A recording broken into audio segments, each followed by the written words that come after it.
fatwa itu nggak mungkin keluar ujuk-ujuk. Iya, assalamualaikum warahmatullahi wabarakatuh. Saya Setit, ya, yang mengeluarkan fatwa memang tidak sembarangan ya. Oleh karena yang dimaksud mengharamkan sound horeg itu ada berkaitan dengan artis dancer yang berpakaian yang tidak senonoh ya. Dan joget yang tidak senonoh, artis dancer, jadi menimbulkan kemaksiatan. Tapi saya juga ketawa geli dengan yang mengeluarkan fatwa itu. Kalau memang seorang tokoh ulama memang asli dari pondokan, mengerti, menguasai hukum agama, pakar fikih, pakar hadis, pakar kitab, pakar dalil ya, kenapa baru sekarang mengeluarkan fatwa sound horeg haram yang berkaitan dengan artis dancer dan yang berpakaian tidak senonoh ya, joget tidak senonoh. Kenapa selama ini gitu loh membungkam, kenapa artis para dancer tidak diharamkan, tidak ambil kebijakan dan tindakan untuk dilarang, harus diwajibkan berpakaian yang sopan ya. Seolah-olah di Indonesia ini tidak ada gunanya MUI, tidak ada gunanya tokoh ulama, lebih-lebih tokoh ulama NU, dan tidak ada gunanya Menteri Agama selama ini. Kenapa tidak ada teguran, kenapa tidak mengharamkan artis dancer itu diharamkan, dilarang, bahkan tidak ada mewajibkan untuk berpakaian yang sopan. Oleh karena negara Indonesia ini mayoritas beragama Islam. Negara ini bukan negara Cina Beijing seperti mana anak Khofifah kuliah di negara Cina, negara babi dan anjing. Kalau berpakaian seperti itu sudah tidak asing lagi, tidak dipermasalahkan oleh karena negara babi, negara anjing ya. Gitu itu masyarakat Jawa Timur khususnya ya harus membuka mata ya, bahwa bahwa para malaikat ya mengarahkan, menggiring anak Khofifah kuliah di negara babi dan anjing oleh karena dinafkahi harta haram. Berapa kali Khofifah korupsi ya minta maaf ya, saya agak ngomong agak ceplos sedikit, agak kasar sedikit ya, biar tepat sasaran gitu loh. Kenapa tokoh ulama tidak melihat negara Brunei, negara Malaysia, melihat artis yang seperti itu langsung diharamkan? Tidak boleh ya, harus diwajibkan berpakaian yang sopan. Oleh karena tokoh ulama Brunei dan Malaysia orangnya cerdas, merasa dia malu sebagai tokoh ulama, merasa berdosa melihat artis dancer seperti itu. Oleh karena tokoh ulama di sana memang asli betul dari pondokan, pakar fikih, pakar hadis, pakar kitab, pakar segalanya.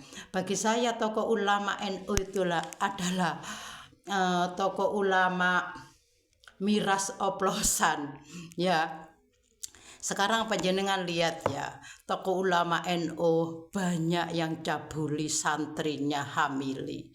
Bahkan tokoh ulama NU banyak yang korupsi seperti mana Khofifah, korupsi jadi menteri, korupsi proyek sertifikasi 97 miliar, jadi gubernur periode pertama, korupsi dana hibah yang 7 triliun lebih, 5 triliun buat bancaan dengan anggota DPRD, yang 2 triliun lebih Khofifah sendiri. Borong mobil Ayla, semua kepala ranting dapat bagian mobil Ayla, dan uang Pemkap 300 miliar sama Gus ini yang Khofifah nyai oplosan miras. 2 triliun lebih ya. Semua kepala ranting dapat bagian mobil Ayla. Dan Bank Jatim 500 miliar juga terlibat seorang Khofifah. Jadi saya mengatakan ulama NU, saya ceplos-ceplos ya, itulah kegoblokan bagi saya, kegoblokan tokoh ulama NU, ya MUI juga. Nah, Menteri Agama juga, kenapa selama ini tidak mengambil tindakan ketegasan untuk mengharamkan artis dancer yang berpakaian seperti itu. Saya sendiri pribadi sebagai perempuan malu melihatnya, jijik melihatnya ya, oleh karena yang seharusnya suler itu kan harus ditunjukkan hanya suami saja tercinta ya. Na'udzubillah min dzalik, sebagai tokoh ulama tidak mempunyai kapasitas, tidak berfungsi sama sekali, walaupun ilmunya tinggi tapi tidak mumpuni bagi saya tokoh ulama NU ya. Oleh karena tidak ambil kebijakan dari dulu.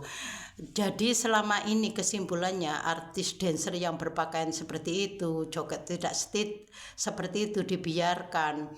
Yang menanggung dosanya adalah tokoh ulama NU, MUI, dan Menteri Agama khususnya ya, sebab dia katanya dari pondokan, katanya menguasai hukum agama. Kalau betul-betul mengetahui hukum agama, mengerti tentang hukum agama, sudah pasti dia malu mukanya melihat artis dancer seperti itu ya.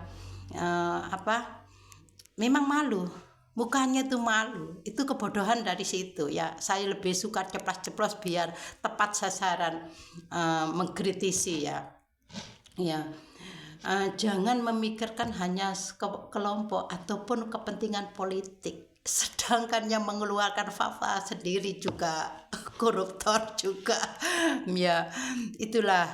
Itu jadi kulitnya saja, seperti Khofifah waktu di panggung, waktu pilpres pilkada, itu hanya kulitnya saja mengeluarkan dakwah selawatan saja, tapi tidak bisa buat cerminan diambil contoh umat Islam se-Indonesia. Fakta itu ya, oleh berapa kali korupsi ya. Berarti tokoh ulama NU itu seolah-olah itu tidak punya kiblat, tidak punya Allah, tidak punya malaikat raqib dan atid sebagai CCTV yang harus dipertanggungjawabkan di akhirat. Ya buktinya ya, sumpah pelantikan dengan Al-Quran pun tidak takut sama sekali.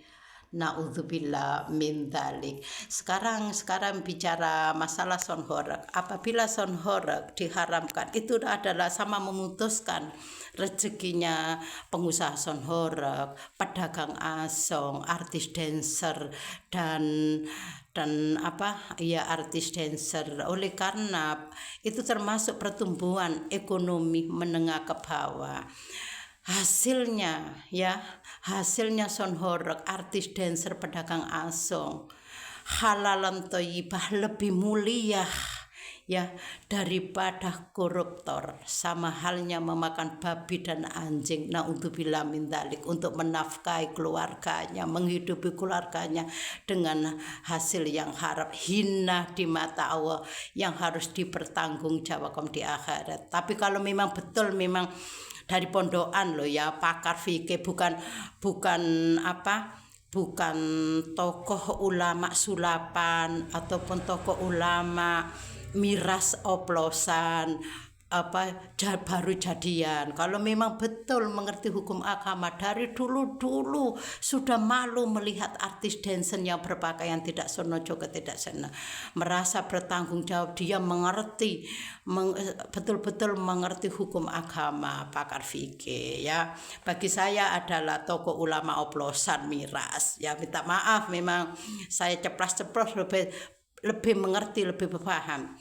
Sekarang apakah tokoh ulama, apakah gubernur yang banyak korupsi itu memikirkan rakyat menengah ke bawah? Apakah buka lapangan kerja untuk para dancer, artis, pedagang asongan ya, dan pengusaha sound horeg? Segala sesuatu bisa diatur kalau memang otaknya cerdas, nggak bebal.